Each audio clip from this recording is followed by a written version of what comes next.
اور شفا کے لیے 3 چیزیں آپ نے ہمیشہ یاد رکھنی ہے. تو یہ ہے کہ انشاءاللہ یہ جو آپ کو میں نے پرہیز بتائی ہے، اس پہ اگر آپ نے 1 مہینہ بھی چل لیا تو انشاءاللہ تعالیٰ آپ کا مرض سے واسطہ ٹوٹ جائے گا اور آپ صحت کی بہترین حالتوں میں لوٹ آئیں گے. اور اگر آپ ہمارے اس غذائی چارٹ پہ تھوڑا عرصہ چلیں گے انشاءاللہ تعالیٰ بالکل ٹھیک. اگر آپ ان 3 چیزوں پہ عمل کر رہے ہیں آپ بہت ساری بیماریوں سے بچ جائیں گے، بہت زیادہ پوشیدہ امراض سے آپ بچ جائیں گے. سب سے پہلے آپ اس پہ عمل کریں، انشاءاللہ ٹھیک ہوگا. السلام علیکم ناظرین، مجھے کہتے ہیں حکیم عبد المنان اور آپ دیکھ رہے ہیں ہمارا یوٹیوب اور فیس بک پیج. آج ہمارے ساتھ یہ ظفر اللہ صاحب موجود ہیں جو پنڈ دادر خان سے سفر کر کے یہاں کلینک پہ تشریف لائے ہیں. ان کے ذہن میں چند سوال تھے، میں نے سوچا کیوں نہ اس پر ویڈیو بنا دی جائے. سب سے پہلے تو یہ بتائیں کہ آپ کس مرض میں میرے پاس تشریف لائیں، کیا بیماری ہے آپ کو؟ اردو میں بات کرنا چاہیں گے یا پنجابی میں؟ آپ کہیں گے ایسے کر لیں، اردو میں کر لیں تاکہ ہر طرح کے ناظرین اس ویڈیو سے استفادہ اٹھا لیں. گھٹنوں میں درد تھا اس لیے میں آج یہاں پہ آیا ہوں. آپ کافی سفر کر کے یہاں چکوال سے آیا ہیں، ٹھیک ہو گیا. تو تکلیف آپ کو گھٹنوں میں زیادہ تھی.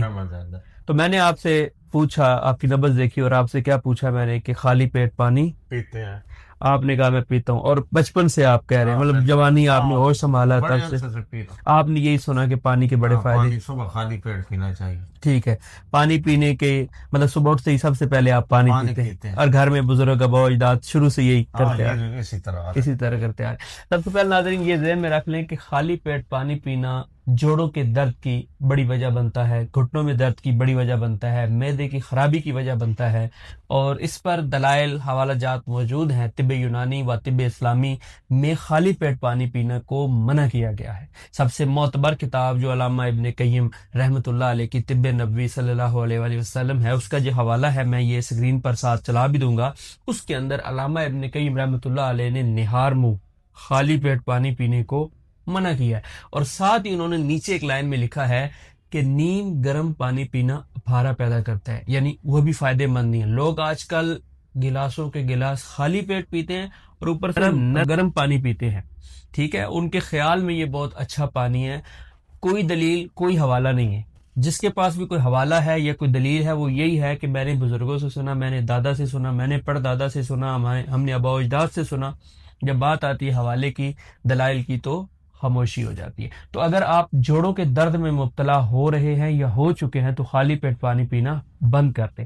اس کے بعد ہم ظفر اللہ صاحب سے آپ سے یہ پوچھنا چاہیں گے کہ آپ کا ہجامہ ہوا ہے، آپ کو کسی قسم کی تکلیف، درد؟ کوئی درد نہیں ہے، کوئی درد. اب آپ کا ہجامہ ہو چکا ہے، کمر پہ ہوا ہے، گھٹنوں کا ہوا ہے، کوئی درد ہو رہا ہے؟ فی الحال کوئی درد. آپ پہلے ذرا خوف زدہ تھے کہ درد ہوگا؟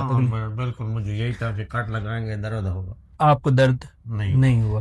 ٹھیک ہے جناب، اللہ تعالیٰ آپ کو صحت دے. تو آپ کو میں پرہیز احتیاط سمجھا دوں. جی آپ پوچھ رہے تھے کہ مجھے کیا پرہیز کرنی ہے. صحیح ہے سر. تو ہماری ترتیب یہ ہوتی ہے ناظرین کہ جو بھی پیشنٹ آتا ہے اس کی نبض دیکھتے ہیں، نبض دیکھنے کے بعد اس کو غذائی چارٹ بنا کر دیتے ہیں تاکہ اس کی آسانی کے لیے کہ اس نے کیا کھانا ہے کیا نہیں کھانا. یہاں پر یہ تو بتایا جاتا ہے کہ فلاں چیز نہیں کھانی، فلاں چیز نہیں کھانی، فلاں چیز نہیں کھانی، لیکن یہ نہیں بتایا جاتا کہ کھانا کیا. مریض بڑا پریشان ہو جاتا ہے کہ کھائیں کیا. تو ہم نے یہ چارٹ بنایا ہوا ہے، غذائی چارٹ، مریض کے مزاج کے مطابق. یہ نہیں ہے کہ ایک چارٹ ہے وہ سب کو وہی لگے گا، نہیں. گرم خشک مزاج ہے تو علیحدہ پرہیز ہے، خشک گرم مزاج ہے تو علیحدہ پرہیز ہے. ہر مزاج کے مطابق، اور مزاج پتہ چلتا ہے نبض کو دیکھ کر.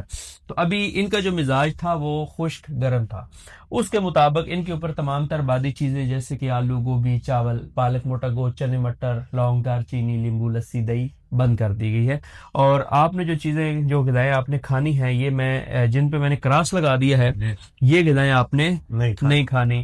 اور جو جن پہ میں نے یہ ٹک لگا دیا ہے وہ آپ نے کھانی. اور خاص کر یہ والا جو ہے گرم تر غذائیں آپ نے زیادہ استعمال کرنی ہے تاکہ آپ کے جسم میں حرارت پیدا ہو. آپ کے جسم میں خشکی بہت زیادہ ہے، جسم میں خشکی ہے، پٹھوں کا کھچاؤ بن رہا ہے، بی پی کا مسئلہ ہے. میں وہ میڈیسن کھاتا ہوں تو اس کی وجہ آپ بلڈ پریشر ہائی جو آپ کا ہوتا ہے اس کے لیے آپ یہ غذائیں کھائیں، آپ کا بلڈ پریشر بھی اس سے مینٹین ہوگا.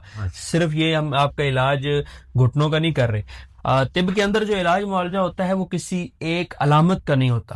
مطلب آپ میرے پاس علامت لے کر آئے کہ میرے گھٹنوں میں درد ہے، آپ نے ابھی دوسری علامت بتائی ہے کہ میرا بلڈ پریشر ہائی ہوتا ہے. یہ علامات ہیں، پیچھے مرض کوئی اور ہے. وہ جو مرض ہے اس مرض کو ٹارگٹ کرنے کے لیے ہم نے یہ غذائی چارٹ دیا ہے آپ کو. اور ہم جو علاج معالجہ کرتے ہیں اس میں سب سے اہم چیز پیشنٹ کو، مریض کو ہم بتاتے ہیں کہ اگر ہماری بتائی ہوئی پرہیز پر نہیں چلو گے، ہم سے ہجامہ کرا لو، ہم سے دوائی لے لو، آپ ٹھیک نہیں ہوں گے. سب سے پہلے پرہیز ہے، اور پرہیز ہی میں شفا پوشیدہ ہے. جو مریض پرہیز نہیں کرتا یا پرہیز نہیں کرنا چاہتا وہ در بدر کے دھکے کھاتا رہتا ہے، ڈاکٹرز کے پاس جاتا رہتا ہے، حکیموں کے پاس جاتا رہتا ہے، اور ایٹ دی اینڈ وہ کسی بڑی بیماری میں مبتلا ہو جاتا ہے. اگر آپ ہمارے اس غذائی چارٹ پہ تھوڑا عرصہ چلیں گے انشاءاللہ تعالیٰ بالکل ٹھیک ہو جائے گی. نہیں انشاءاللہ پرہیز تو میں پوری کروں گا، لیکن کہیں ایسا ہوتا ہے کوئی چیزیں پرہیز ہوتی ہیں جب آپ ولیمے پہ یا آگے پیچھے ایسے کوئی خوشی غمی پہ تو وہ پھر کھانی پڑ جاتی ہیں، تو اس میں تو کوئی مسئلہ نہیں. اس میں مسئلہ ہے، بہت بڑا مسئلہ ہے. یہ تو اس کی بڑی وجہ یہ ہے، یہی سب سے بڑا پوائنٹ ہے کہ آپ دیکھیں آپ مریض ہیں. جی سر. مریض کا جو حکم ہے وہ تبدیل ہو جاتا ہے. اگر تو آپ کو چھوٹی موٹی مرض ہو نا، معدے میں کبھی گیس بن گئی، کبھی کوئی ہلکا پھلکا پٹ ہوگا، کبھی کبھار کھینچا ہوگا، تو آپ کبھی کبھار بد پرہیزی کر لیتے ہیں تو کوئی ایشو نہیں ہوتا. اب آپ کا مرض اندر جو ہے وہ جڑیں پکڑ چکا ہے، آپ کو گیس بنتی ہوگی، آنتوں میں انفیکشن رہتا ہوگا، پٹھوں میں کھینچاؤ بنتا ہوگا، نیند آپ کو صحیح طرح سے نہیں آتی ہوگی. اب اس مرض کو نکالنے کے لیے، ٹھیک کرنے کے لیے آپ کو اس غذا پہ چلنا ہوگا. ایسا کر سکتے ہیں کہ اگر 3 مہینے میں ایک بار آپ اگر بد پرہیزی کر لیتے ہیں تو خیر ہے. صحیح.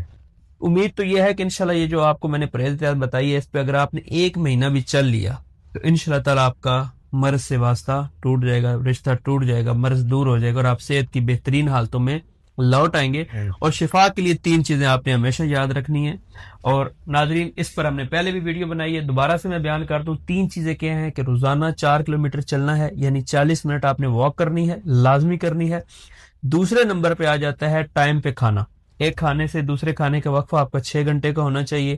اور تیسرا آخری جو چیز ہے وہ ہے آپ کا سونے جاگنے کا جو ٹائم ہے مقرر ہونا چاہیے. یعنی آپ رات کو 9 10 11 جب بھی سوتے ہیں ٹائم پہ سو جائیں، ٹائم پہ اٹھیں. اگر آپ ان 3 چیزوں پہ عمل کر رہے ہیں آپ بہت ساری بیماریوں سے بچ جائیں گے، بہت زیادہ پوشیدہ امراض سے آپ بچ جائیں گے. سب سے پہلے آپ اس پہ عمل کریں، انشاءاللہ ٹھیک ہوگا. اور جو ہجامہ کیا ہے انشاءاللہ اس سے آپ کے گھٹنوں کی، آپ کی کمر کی خون کی سرکولیشن بہتر ہوگی، اور انشاءاللہ آپ کا درد ٹھیک ہو جائے گا.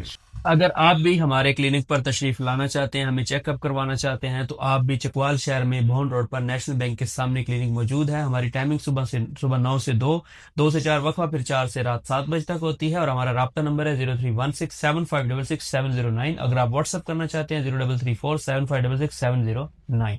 اپنے دوست، اپنے بھائی طبیب حکیم عبد المنان کو اجازت دیں، پھر کسی نئی ویڈیو کے ساتھ ملتے ہیں. اللہ نے کے بعد.